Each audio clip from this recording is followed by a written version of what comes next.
जय श्री राम दोस्तों। आज मैं आपको बता रहा हूँ कि तुला राशि के जो जातक हैं उनके लिए यह समय यानी कि 16 दिसंबर से और 13 जनवरी के मध्य का समय उनके लिए कैसे रहने वाला है। जबकि क्या है, भगवान सूर्य नारायण क्या है, वृश्चिक राशि को छोड़कर धनु राशि में प्रवेश कर रहे हैं। तो दोस्तों आपके लिए यह समय कैसे रहने वाला है, तो ये मान लीजिए कि जब भगवान सूर्य नारायण आपके तृतीय भाव में बैठे हुए हों तो यह क्या है, स्वयं का भाव भी और साथ ही साथ यह पराक्रम का भाव भी है। तो ये मान लीजिए कि अगर आप किसी प्रकार से पुलिस इत्यादि की भर्ती इत्यादि में जाना चाहते हो, या आर्मी से रिलेटेड कोई आप भर्ती इत्यादि करना चाहते हो, या कोई भी आईएएस और आईपीएस की कोई तैयारी अगर आप करना चाहते हो दोस्तों अपने जीवन में इस समय, तो यह समय आपके लिए बहुत ही बढ़िया है। क्योंकि भगवान सूर्य नारायण कहाँ बैठे हुए हैं, आपके स्वयं के भाव में भी बैठे हुए हैं और साथ ही साथ पराक्रम भाव में भी बैठे हुए हैं। तो अवश्य ही इन कार्यों में वृद्धि करेंगे और आपको यहाँ पर लाभ भी पहुंचाएंगे। उसके बाद प्रथम द्वितीय और तृतीय दृष्टि इनकी कहाँ पड़ती है, आपके संतान भाव में पड़ती है, साथ ही साथ विद्या बुद्धि का भाव भी है और मंगल कामनाओं से संबंधित भी यह भाव है। तो ये मान लीजिए कि जब इनकी तृतीय दृष्टि यहाँ पर पड़ रही हो तो संतान सुख भी प्राप्त आपको होने वाला है। और उसके बाद विद्यार्थियों के लिए भी यह समय क्या है, बहुत ही अच्छा रहने वाला है। और साथ ही साथ दोस्तों आपके इसमें इस समय क्या है, परिवार में या स्वयं के जीवन में क्या है, कुछ न कुछ मंगल कार्य भी अवश्य होने वाले हैं। उसके बाद पुनः हम आते हैं पंचम दृष्टि। तो पंचम दृष्टि कहाँ पड़ रही है, आपके जीवन साथी के भाव में पड़ रही है। यह काम वासनाओं का भी होता है और साथ ही साथ क्या है, विवाह से रिलेटेड है और दैनिक व्यवसाय से रिलेटेड है। तो सबसे बड़ी अगर हम बात करें तो विवाह और दैनिक व्यवसाय की दोस्तों यहाँ पर क्या है, क्योंकि भगवान सूर्य नारायण की पंचम दृष्टि यहाँ पर पड़ रही है और पंचम दृष्टि पढ़ने का ये तात्पर्य है कि यह क्या है, एक अंक यानी मेष राशि है और मेष राशि में भगवान सूर्य नारायण हमेशा सफल फलित करते हैं। यानी कि तुला राशि के जातकों के लिए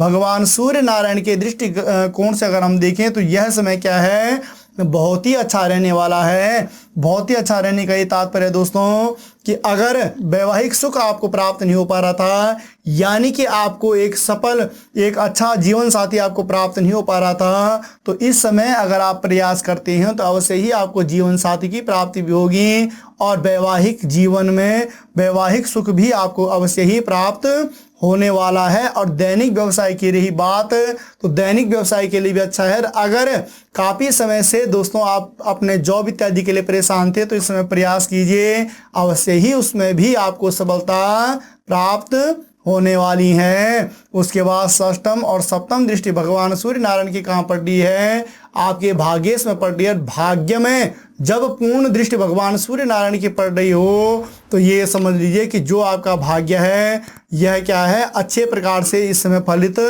होने वाला है। यानी कि भाग्य और साथ ही साथ दोस्तों यह क्या है, यश का भाव भी है। तो यश भी आपको इस समय अच्छा प्राप्त होने वाला है। क्योंकि मैंने पहले ही आपको बता दिया कि भगवान सूर्य नारायण आपके कहाँ बैठे हैं, भ्रातृ भाव में बैठे हुए हैं, स्वयं के भाव में बैठे हुए हैं, पराक्रम भाव में बैठे हुए हैं। तो जब पराक्रम भाव में बैठे हुए हों तो यह जब फलित हो रहा हो तो अवश्य ही आपके भाग्य में भी यहाँ क्या हो रही है, वृद्धि हो रही है। तो भाग्योदय के लिए भी दोस्तों आपका यह समय अच्छा है। शिक्षा इत्यादि के लिए यह समय अच्छा है। अगर आप उच्च शिक्षा कुछ अपने जीवन में प्राप्त करना चाहते हो तो अवश्य ही उसके लिए दोस्तों काफ़ी समय से अगर आप प्रयास कर रहे थे, आपको सफलता नहीं मिल पा रही थी, इस समय प्रयास कीजिए, अवश्य ही उसमें आपको सफलता के योग भी आपके जीवन में बनेंगे। उसके बाद अष्टम और नवम दृष्टि की कहाँ पड़ रही है, आपके आय यानी आपके इनकम भाव में पड़ रही है। इनकम भाव में ये मान लीजिए कि यह क्या है, 5 अंक यानी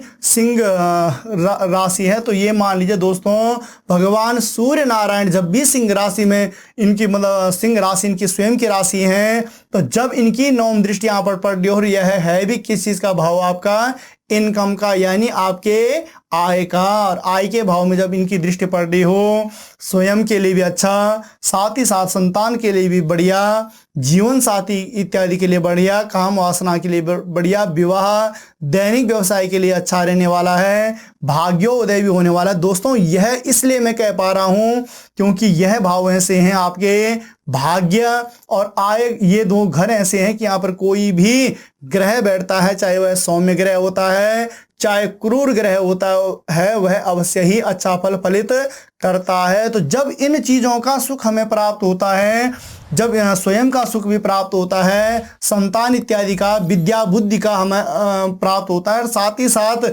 जीवन में अगर कहीं पर बच्चों की शादियां इत्यादि नहीं हो पा रही थी, शादी इत्यादि के योग उनके बनने हैं या किसी प्रकार से ऐसा कुछ बन पा रहा है, साथ ही साथ दोस्तों जीवन साथी के साथ में किसी प्रकार से आपसी तालमेल नहीं बन पा रहा था, आपसी तालमेल में भी अच्छा योग अगर बनना है, दैनिक व्यवसाय में बनना है, अगर हमें जॉब इत्यादि प्राप्त नहीं हो पा रही थी, वह चीज़ें प्राप्त हो पा रही हैं, तो आपका अवश्य ही भाग्योदय भी हो रहा है। और साथ ही साथ दोस्तों आपके इनकम भाव में भी जब भगवान सूर्य नारायण की 9वीं दृष्टि पड़ रही है, स्वयं की राशि इनकी क्या है, सिंह राशि भी के, यह सिंह राशि के स्वामी भी हैं, तो ये समझ लीजिए कि अवश्य ही आपके आय यानी आपके इनकम भाव में भी वृद्धि होने वाली है, लाभ की प्राप्ति होगी और साथ ही साथ दोस्तों उपलब्धि इत्यादि भी इस समय प्राप्त होने वाली है। मगर एक चीज में विशेष रूप से दोस्तों आपको ध्यान रख दूं कि यह क्या है, यह तो भ्रातृ भाव है, यानी कि छोटे भाई बहनों से रिलेटेड है, यह संतान से रिलेटेड है, और यह क्या है, जीवन साथी से रिलेटेड है, और दोस्तों यह जो भाव है यह क्या है, ज्येष्ठ भाई बहनों से संबंधित है। तो कुल मिला के अगर देखें तो यह समय आपका क्या है, परिवार के साथ में अधिक बीतने वाला है, और साथ ही साथ परिवार में अधिक बीतने के साथ साथ में दोस्तों इस समय आपके भाग्य में भी और आपके इनकम में भी क्या है, अच्छा आपको लाभ की प्राप्ति होने वाली है। तो कुल मिला के अगर तुला राशि के जातकों के लिए हम देखें तो आपके लिए यह समय अच्छा ही फलित होने वाला है। तो दोस्तों आपको हमारा यह वीडियो कैसे लगा, आप इसे लाइक भी करें, शेयर भी करें और कमेंट दोस्तों अवश्य करें। मिलते हैं पुनः एक नई वीडियो में, तब तक के लिए जय श्री राम।